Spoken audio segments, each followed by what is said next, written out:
Retour en images sur la première journée de championnat de France B1 organisée à Précy-sur-Oise.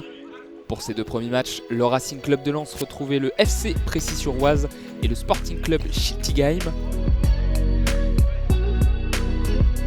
Coup d'envoi du premier match à 10h avec pour titulaires Lucas, Cyril, Abderrahim, Corentin et Souleymane.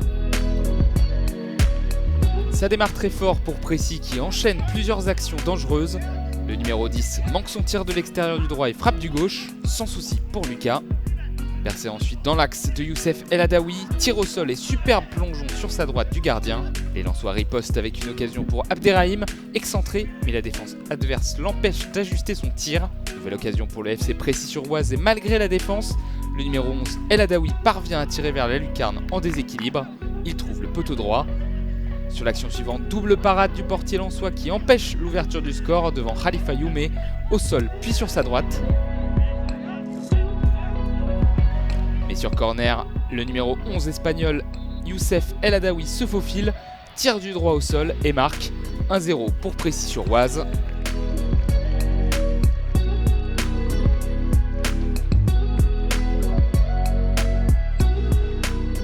À la pause donc, tout est encore faisable. Les Lensois démarrent bien et Cyril s'offre une première occasion, frappe du droit au premier poteau, ça n'est pas cadré. Deuxième occasion pour Cyril, il part de son camp, passe entre deux joueurs et tente un joli tir devant la surface, mais le gardien Alessandro Bartolomucci s'interpose au sol. Précy revient à la charge avec une nouvelle frappe du droit d'El Adaoui, mais Lucas s'empare du ballon au premier poteau. Coup franc lensois et beau tir du droit de Cyril qui manque le cadre de peu. Et sur l'action suivante, percée du numéro 4 de Précy, Hossein Sahraoui frappe devant la surface au sol et nouveau but sur la droite de Lucas, 2-0.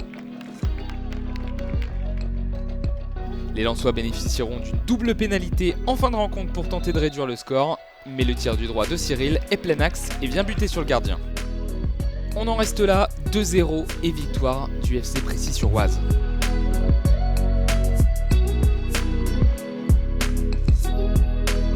L'après-midi, retour sur le terrain pour la deuxième opposition du jour contre le Sporting Club Schiltigheim.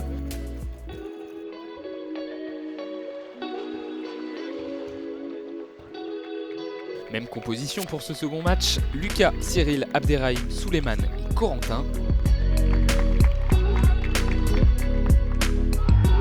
Les deux équipes entrent directement dans leur match avec une première occasion pour Schiltigheim, frappe lointaine du gauche du numéro 5 bloqué par Lucas. C'est suivi d'une belle tentative pour Cyril, frappe de loin au sol, ça touche la base du poteau droit. Les actions s'enchaînent de part et d'autre du terrain, mais les défenses sont solides et tiennent bon. Abderrahim part du coin, sa frappe est contrée. Cyril rentre dans la surface, se retourne et frappe à bout portant, ça passe à gauche. 0-0 à la pause. Et rapidement, le numéro 5 de Schiltigheim, Alexander Fangman, vient se jouer de la défense lensoise. À l'entrée de la surface, il frappe en pivot du droit et trouve le chemin défilé, 1-0. Sur l'action suivante, coup franc sur la gauche pour les Verts et nouveau but du numéro 2, cette fois Mulgeta Roussom. Sa frappe croisée premier poteau va en lucarne, 2-0 pour Schiltigheim. Quelques occasions suivront, comme une frappe lointaine de Cyril sans danger. Mais le score ne changera plus et deuxième défaite consécutive pour le RC Lens. Un résultat décevant pour le numéro 10 lensois. Moyennement content de la performance parce qu'on sort avec 2 défaites. Et il y a encore du travail, une équipe encore assez jeune, les jeunes ont besoin de progresser et c'est qu'en jouant qu'ils progresseront. On va continuer à travailler comme on le fait avec nos moyens chaque semaine, le samedi. Voilà, en travaillant techniquement, en essayant de travailler sur les principes de jeu qu'on veut mettre en place. Travailler athlétiquement aussi parce que on voit que dans l'impact, le duel, on est souvent en difficulté contre des gabarits des fois à valeur égale mais voire au-dessus et physiquement on n'arrive pas à gagner les ballons, on n'arrive pas à s'imposer et puis peut-être des fois être un peu moins attentiste parce qu'on constate que sur certains buts en fait on est statique, on attend et voilà donc on va essayer de corriger ces points négatifs qu'on a constatés sur les matchs. Rendez-vous le 17 décembre pour la deuxième journée du championnat de France. À bientôt!